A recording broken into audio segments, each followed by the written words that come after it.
আমি প্রথম থেকে কোনো ওয়েভার পাই না। গত সেমিস্টার আমি সিজিপিএ 4 আউট অফ 4 পেয়েছি। আমি কি কোনো ওয়েভার পাবো? ফিনান্সিয়াল ক্রাইসিসের জন্য পড়াশোনার পাশাপাশি আনুষঙ্গিক ব্যয়ের ক্ষেত্রেও সমস্যা হচ্ছে। বর্তমানে ভালো রেজাল্ট ও ওয়েভার পেয়ে আমার সমস্যার সমাধান হচ্ছে না। এমত অবস্থা আমি কোনো স্কলারশিপ পাবো? পড়াশোনা এবং অন্যান্য খরচ বহন করতে আমি ঢাকার ভিতরে একটি আইটি কোম্পানিতে পার্ট টাইম জব করি। চাকরি এবং ইউনিভার্সিটিতে আসা যাওয়ার জন্য আমি লেখাপড়ায় পিছিয়ে পড়ি। এর জন্য আমি আমার রেজাল্ট বেস ওয়েভারটা হারিয়েছি। এখন আমি কি করব? আমার পরিবারের 5 জন সদস্য। পরিবারের একমাত্র উপার্জনকারী এখন অবসরে। এই জন্য আমার ফ্যামিলিকে অনেক ফাইন্যান্সিয়াল ক্রাইসিসের মধ্যে দিয়ে যেতে হচ্ছে। এখন আমি কি করব? প্রতিনিয়তই ঘটে চলেছে এমন হাজারো ঘটনা, আর আমাদের চারপাশের এমন অনেক শিক্ষার্থীদের গল্পগুলো ঠিক এরকমই। আর এই সকল শিক্ষার্থীদের সহায়তা করে চলেছে ড্যাফোডিল ইন্টারন্যাশনাল ইউনিভার্সিটি।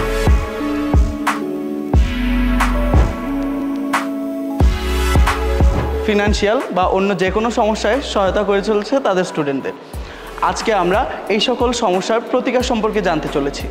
চলুন জেনে আসা যাক আমাদের এই ইউনিভার্সিটি তাদের স্টুডেন্টদের কি সহায়তা দিয়ে থাকছে এবং একজন শিক্ষার্থী কোথায় এবং কিভাবে এই সকল সমস্যার সমাধান পেতে পারে।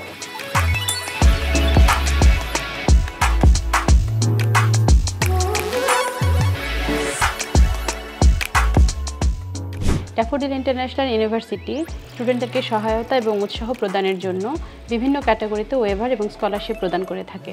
এর মধ্যে একটি স্পেশাল ক্যাটাগরি হলো নিড বেসড ওয়েভার।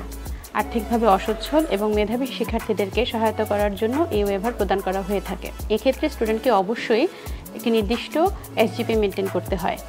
এরপর স্টুডেন্ট অনলাইন অ্যাপ্লিকেশন ফর্মের মাধ্যমে অ্যাপ্লাই করে তাদের প্রবলেমের কথা জানাতে পারে। তাদের অ্যাপ্লিকেশনের ভিত্তিতে ম্যানেজমেন্ট এবং শিক্ষকরা তাদের সমস্যার কথা একটি ভাইবা বোর্ডের মাধ্যমে শুনে থাকেন এবং এর ভিত্তিতেই তাদেরকে ওয়েভারের জন্য মূল্যায়ন করা হয়ে থাকে। নট অনলি দ্যাট, এরকম আরও অনেক স্পেশাল স্কলারশিপ রয়েছে আমাদের এই ইউনিভার্সিটিতে, যেগুলো আমাদের ইউনিভার্সিটি ওয়েবসাইটে পেয়ে যাবে।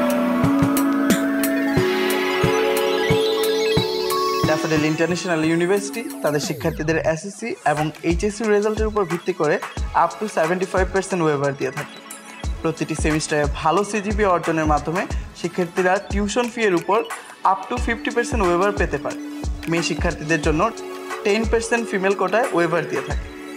আপনি যদি একজন খেলোয়াড় হয়ে থাকেন তাহলে ড্যাফোডিল ইন্টারন্যাশনাল ইউনিভার্সিটিতে প্লেয়ার কোটায় পেয়ে যেতে পারেন আপ টু 100% ওয়েভার। এখানেই শেষ নয়, আমাদের ড্যাফোডিল ইন্টারন্যাশনাল ইউনিভার্সিটিতে রয়েছে স্পেশাল স্কলারশিপ, যেমন talent hunt scholarship, chairman endowment fund, Mofizuddin Majumdar scholarship fund, Delwar Hossain Chowdhury scholarship fund, Razia Begum scholarship fund. এ সকল ওয়েভার এবং স্কলারশিপের বাইরেও শিক্ষার্থীদের জন্য রয়েছে অনেক সুযোগ সুবিধা। পড়াশোনার পাশাপাশি একজন শিক্ষার্থী চাইলে student associate, teaching assistant, UTA, GTA এবং ইন্টার্ন হিসাবে জব করতে পারে। একজন শিক্ষার্থী কিভাবে এই জবগুলো পেতে পারে এবং কি কোয়ালিফিকেশনের প্রয়োজন, চলুন জেনে নেওয়া যাক এইচআর অফিস থেকে। এসএ এবং টিএ নেওয়ার ক্ষেত্রে আমরা কিছু ক্রাইটেরিয়া আছে যেগুলো ফুলফিল করতে হয় স্টুডেন্টদেরকে। স্টুডেন্ট অ্যাসোসিয়েট এর ক্ষেত্রে আমরা নর্মাল যেটা করি সেটা হচ্ছে যে একটা স্টুডেন্ট ভর্তি হওয়ার পরে তারা হচ্ছে অ্যাপ্লাই করতে পারে, সেক্ষেত্রে গুড একাডেমিক ব্যাকগ্রাউন্ড এটা প্রেফার করি। আর টিএদের ক্ষেত্রে দুইটা ক্যাটাগরিতে নেওয়া হয়, একটা হচ্ছে ইউটিএ আর একটা হচ্ছে জিটিএ। ইউটিএর ক্ষেত্রে তাদের অনার্সের 1/4 ক্রেডিট কমপ্লিট করা লাগে এবং তাদের মিনিমাম সিজিপিএ 3.5, এবং জিটিএদের ক্ষেত্রেও ঠিক সেম, মাস্টার্স প্রোগ্রামে তাদের 1/4 ক্রেডিট কমপ্লিট করা লাগে এবং মিনিমাম সিজিপিএ 3.5। Thank you. এই সকল জবের মাধ্যমে পড়াশোনা শেষে ইউনিভার্সিটি ক্যাম্পাসে জব প্লেসমেন্টের সুযোগ রয়েছে। এই সকল সুযোগ সুবিধা দেওয়ার ক্ষেত্রে ড্যাফোডিল ইন্টারন্যাশনাল ইউনিভার্সিটি স্টুডেন্টদের কাছে প্রতিশ্রুতিবদ্ধ।